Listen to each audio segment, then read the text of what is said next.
ለመሆን የምትፈልገውን ህይወት ለማግኘት መፈተንህ የማይቀር እውነታ ነው። ፈጽሞ ባልገመትካቸው መሰናክሎች ትመታለህ። ምንም ነገር ትርጉም የማይሰጥባቸው የውዥንብርና የጥርጣሬ ወቅቶች ይመጡብሃል።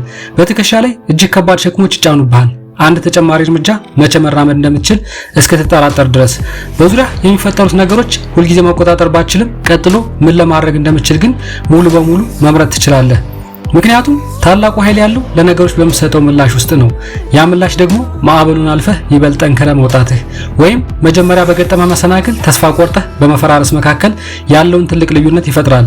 ሁለት ሰዎች በትክክል ተመሳሳይ በሆነ ሁኔታ ውስጥ አልፈው ፈጽሞ የተለያየ ህይወት ይዘው ሊወጡ ይችላሉ። ነገር ግን ጤናማና ውጤታማ ምላሽን መምረጥ መቻል የአእምሮ ጥንካሬ ነው። ይህ ደግሞ አብሮህ የሚወለድ ሳይሆን በተግባር ልትገነባው የምትችለው ነገር ነው።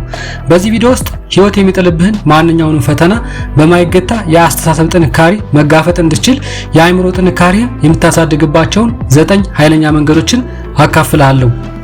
አንደኛ፣ ተግዳሮቶችን እንደ ጥንካሬ መለማመጃ ተመልከታቸው። ልታሳካው የምትፈልገው ማንኛውም ትልቅ ግብ ሊፈትንህ ይችላል። ይህ የሚሆነው ግን ሊሰብር ሳይሆን ሊገነባህ ነው። ምክንያቱም ጥንካሬ የሚወለደው በምናደርገው ትግል ውስጥ ነው። የፈጠራ ችሎታ የሚቀጣጠለው በውድቀቶች ውስጥ ነው። እንዲሁም ጽናት የሚገነባው በከባድ ጊዜያቶች ነው። እውነቱ ግን ነገሮች ቀላል ቢሆኑ ኑሮ አንተ ሊለውጡ አይችሉም ነበር። ትርጉም ላለው ነገር ስትጓዝ የምታገኘው ትልቁ ሽልማት የምትጨብጠው ነገር ሳይሆን በሂደት ውስጥ የምታገኘው ያንተ ማንነት ነው።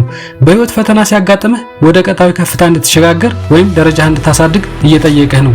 አእምሮ እንደ ማንኛውም የሰውነት ጡንቻ ነው። ጡንቻ ደግሞ ሊያድግና ሊጠነክር የሚችለው ፈተናና ጫና ሲገጥሙ ብቻ ነው።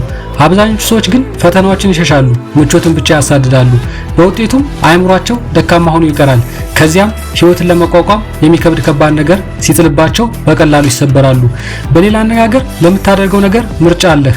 አሁን ቀሎህ በኋላ እንዲከብድ መምረጥ ወይም አሁን ከብዶህ በኋላ እንዲቀልህ ማድረግ። እያንዳንዱ እርምጃ ምንም ያህል አዳጋችና ጠንካራ ቢሆንም ከትናንቱ ማንነትህ የተሻልክ እንድትሆን ይቀርጽሃል። ያ የገጠመህ ከባድ ነገር የመጣው ሊያስቆም ሳይሆን ሊያዘጋጅህ ነው። በአእምሮ የተጠናከሩ ሰዎች ፈተናዎችንና ትግልን የሚመለከቱበት ፈጽሞ በተለየ መንገድ ነው። እያንዳንዱ መሰናክል ማደጊያ፣ የመለወጫ እና ነገሮችን በአዲስ አይን የመመልከቻ ዕድል እንደሆነ ያውቃሉ። እስካሁን የማያውቁትን ነገር ይማሩበታል። እንዲሁም በውስጣቸው ኖሮ ነገር ግን አለ ብሎ ያላሰቡትን የተዳፈነ ተሰጥኦ ያወጡበታል። ሳይንስም ይህንን እውነታ ይደግፈዋል። በስነ ልቦና ውስጥ የጫና ወይም የጭንቀት መከላከያ ክትባት የሚባል ጽንሰ ሐሳብ አለ። ትርጉሙ ራስን ልትቋቋመው ለምችለው መጠነኛ ጫና ስታጋልጥና ከዛ ስታገግም ለወደፊት ፈተናዎች ያለህ የመቋቋም አቅምና ጽናት በደንብ ይጨምራል። ስለዚህ እዚህ ላይ የምትወስደው ትልቅ ትምህርት ይህ ነው።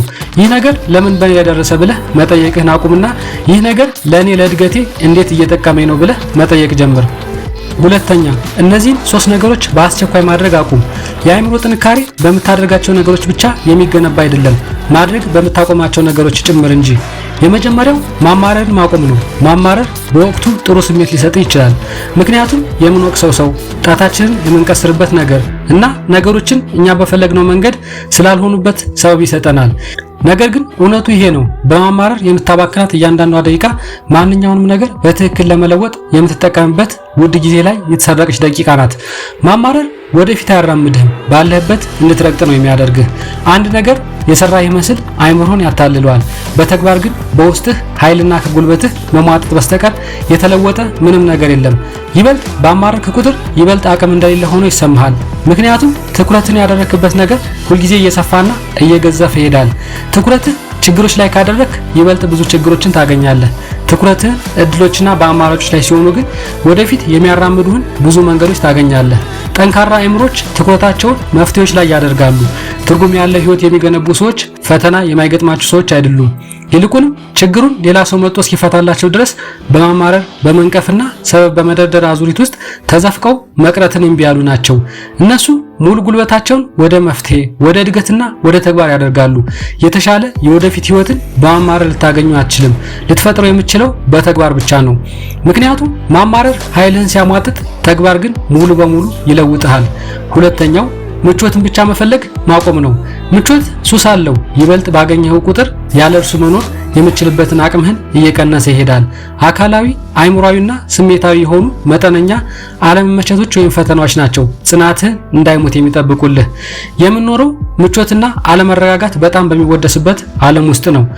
ሁልጊዜ ምቾትን ብቻ የምታሳድድ ከሆነ እድገት እየሸሸ ይሄዳል። ምክንያቱም ዋጋ ያለው ማንኛውም ነገር ያለ ግጭትና ያለ ፈተና ሊገኝ አይችልም። ጡንቻዎች ሊያድጉ የሚችሉት ሲበጣጠሱና መልሰው ሲገነቡ ብቻ ነው። ጽናትም ሊቀረጽ የሚችለው ህይወት ልትሄድ እችላለሁ ብለህ ካሰብከው በላይ ወደፊት ስገፋ ብቻ ነው። ጥበብ ትልቅ ሊሆን የሚችለው ካለመመቸት ውስጥ ተቀምጠህ ከእሱ ለመማር ፈቃደኛ ስትሆን ነው። እያንዳንዱ ፈተና ከትናንቱ ማንነትህ የተሻልክ እንድትሆን፣ አይምሮህ ለአዲስ እይታዎች እንድከፍት፣ አቅምህን እንድታሰፋና ምቾትን ፈጽሞ ሊሰጥ የማይችለውን ያንን የአሸናፊነት መንፈስ እንድታዳብር የቀረበልህ ግብዣ ነው። እያንዳንዱ እርምጃ ምንም ያክል አዳጋችና ጠንካራ ቢሆንም ከትናንቱ ማንነትህ የተሻልክ እንድትሆን ይቀርጽሃል። ያ የገጠመ ከባድ ነገር የመጣው ሊያስቆም ሳይሆን ሊያዘጋጅህ ነው። ሶስተኛው ሰበብን መደርደር ማቆም ነው። ሰበቦች በወቅቱ ያንተ ማንነት ይጠብቁልህ ይሆናል፣ በረጅም ጊዜ ግን በውስጥ ያለውን ትልቅ አቅም ይገሉታል። ሰበቦች ራሳቸውን እንደተገኙ ምክንያቶች አስመስለው ያቀርባሉ፣ ነገር ግን ከውስጥ ሲፈተሹ ተራ ተቃውሞች ናቸው። ህይወትን በትክክል ሊለውጡ የሚችለው ያንን የማይመች ነገር ላለማድረግ የሚነሱ ተቃውሞዎችን በመጋፈጥ ነው። በሰበቦች ላይ ሙጥኝ ብለህ በቆየ ቁጥር ልትሆን የምትችለው ያንን ድንቅ ሰው ይበልጥ ወደ ኋላ ታዘገየዋለህ። በአእምሮ የተጠናከሩ ሰዎች የስራቸውን ውጤት ሆነ ውድቀታቸውን በኃላፊነት ይቀበላሉ። በውድቀታቸው ጊዜ ራሳቸውን እንዲህ ብለው ይጠይቃሉ፣ ባለኝ ነገርና አሁን ባለውበት ሁኔታ ላይ ሆኜ ምን የተሻለ ነገር ማድረግ እችላለሁ? ሶስተኛ ዲሲፕሊንን ወይም ራስ መግዛትን ገንባ። በትንሽ ነገር መነሳሳት ላይ አትደገፍ። የስሜት መነሳሳት ሲኖር ብቻ ተግባራዊ እርምጃ የምትወስድ ከሆነ ፈጽሞ ወጥ የሆነ አቋም ሊኖርህ አይችልም። ያለ ወጥነት ደግሞ ዘላቂ የሚሆን ምንም ነገር የለም። ወደፊት ትርጉም ያለው እድገት ማድረግም የማይታሰብ ይሆናል። በአእምሮ የተጠናከሩ ሰዎች ነገሮችን ለመስራት ስሜቱ እስኪመጣላቸው አይጠብቁም። ይልቁንም የሰነፉበት ጊዜ እንኳን እርምጃ እንዲወስዱ የሚያስገድዳቸው ጠንካራ የዕለት ተዕለት ስርዓት ገንብተዋል። መነሳሳት ጉዞ እንድትጀምር ሊያደርግ ይችላል። ወደምትፈልገው የግብ ማማ የሚያደርስ ግን ዲሲፕሊን ነው። ውጤታማ በሆኑ መልካም ልምዶች እንድትቀጥል የሚረዳ ጠንካራ ስርዓት መቅረጽ ነው።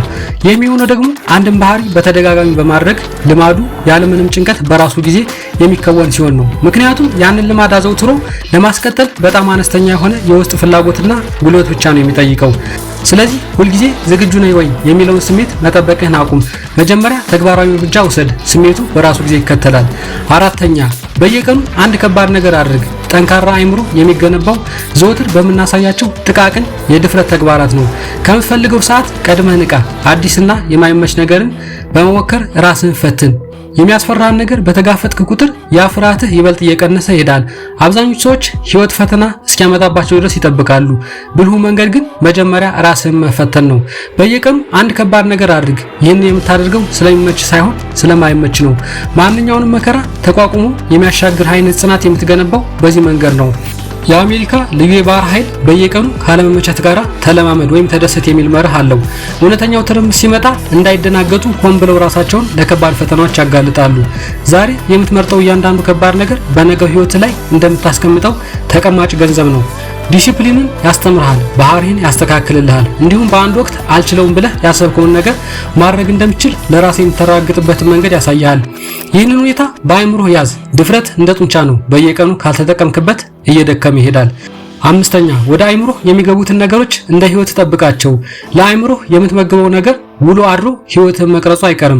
የምታነባቸው መጻሕፍት፣ የምታደርጋቸው ውይይቶች፣ በዙሪያ የምትሰበስባቸው ሰዎችና የምትመለከተው ይዘት፣ እነዚህ ሁሉ የእይታ የእምነትህና በመጨረሻም የውሳኔዎችህ መሐንዲሶች ናቸው። ወደ ውስጥህ እንዲገባ የፈቀድክለት ነገር የአስተሳሰብህ የጀርባ ሙዚቃ ይሆናል። ምን አይነት ነገር ሊሳካ እንደሚችል፣ ለምን አይነት ነገር መጣር እንዳለብህ ይነግርሃል።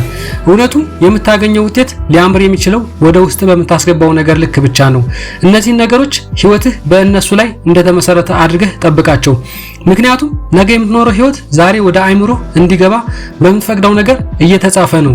ስለዚህ በዙሪያ ያለውን አካባቢ በጥንቃቄ መምረጥን አረጋግጥ። ስድስተኛ ለህመም ወይም ለስቃይ አዲስ ትርጉም ስጠው። ህመም የማይቀር ነው፣ ስቃይ ግን ምርጫ ነው። ህመም የህይወት አካል በመሆኑ ፈጽሞ ልታመልጠው አትችልም። ማጣት፣ ውድቀት፣ አለመፈለግና የልብ ስብራት ሁሉ የህይወት ገጽታዎች ናቸው። ነገር ግን ስቃይ ከዚህ የተለየ ነው። ስቃይ የሚፈጠረው ካለው እውነታ ጋር ስትሟገት፣ ያንን ያጋጠመህን ህመም በአእምሮ ውስጥ ማቆሚያ በሌለው አዙሪት ደጋግመህ ስታጫውተውና ያንን ህመም የነፍስ መገለጫ አድርገህ ስትወስደው ነው። ህመም ሊያስተምር የመጣ መምህር ሲሆን በዛ ውስጥ ተቆራምዶ መቅረት ግን ምርጫ ነው። በአእምሮ የተጠናከሩ ሰዎች ህመምን የሂደቱ አካል አድርገው ይቀበሉታል። ነገሮች ቀላል እንዲሆኑላቸው በመመኘት ጉልበታቸውን አያባክኑም። ይልቁንም ይበልጥ መጠንከር ላይ ያተኩራሉ።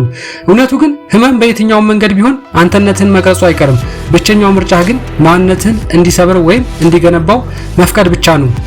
ስለዚህ እንዴት ነው ህመምን የማስወግደው ብለህ መጠየቅህን አቁምና ለዚህ ነገር ምን አይነት ትርጉም ነው የሚሰጠው ብለህ መጠየቅ ጀምር። ምክንያቱም ዓላማ ያለው ህመም ወደ እድገት ይቀየራል። ያለምንም እይታና ዓላማ የሚደርስ ህመም ግን ወደ ስቃይ ይለወጣል። ይህ የአስተሳሰብ ሽግግር ደግሞ ከተበዳይነት ወደ ራስን ህይወት መሪነት ይቀየራል። ሰባተኛ፣ ከራስ ጋር ብርታት በሚሰጥ መልኩ ተነጋገር። በውስጥ ያለው የአእምሮ ድምጽ አንድ ስራ ብቻ ነው ያለው፣ እርሱም አንተን በአስተማማኝ ቀጠና ውስጥ ማቆየት ነው። ነገር ግን አስተማማኝ ቀጠና ጥንካሬን አይገነባም። ያንን የአእምሮህን ድምጽ ብቻ የምትሰማ ከሆነ አእምሮህ የሚጥልብህን እያንዳንዱን ጥርጣሬ ሁሉ አምነህ ትቀበላለህ። በአእምሮ የተጠናከሩ ሰዎች ግን ለዛ ድምጽ መልስ ይሰጣሉ።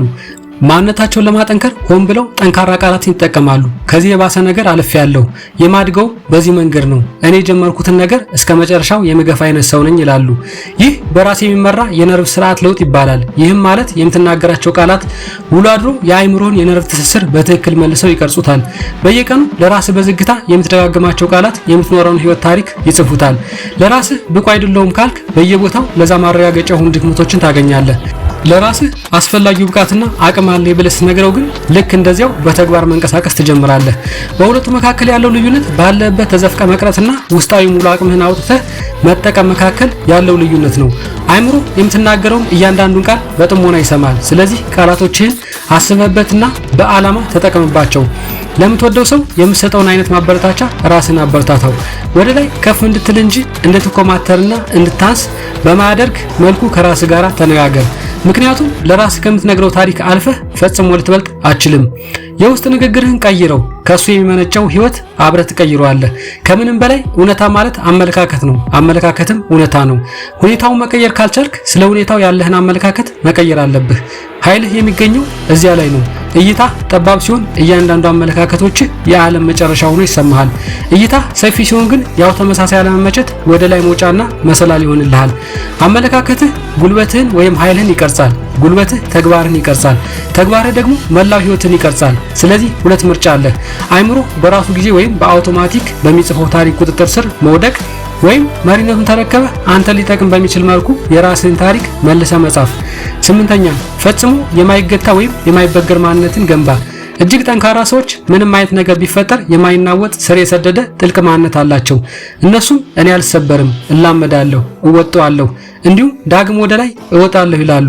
እስካሁን የመጣህበትን ህይወት ጎዳና ወደ ኋላ መልስ ብለህ ተመልከት።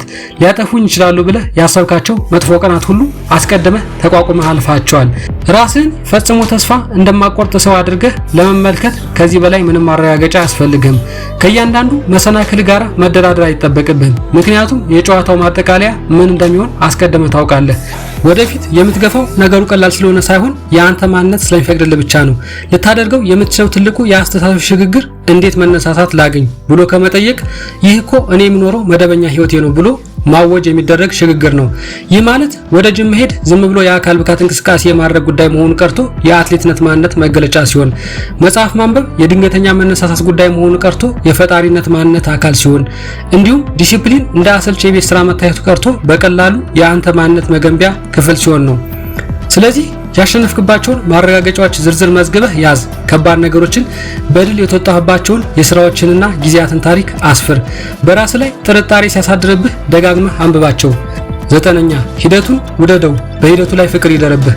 በአእምሮ የተጠናከሩ ሰዎች የሙጥኝ የሚሉትና የሚያስጨንቃቸው የማጠናቀቂያው መስመር አይደለም፣ ይልቁንም በየቀኑ የሚያደርጉት ተደጋጋሚ ልምምድ እንጂ።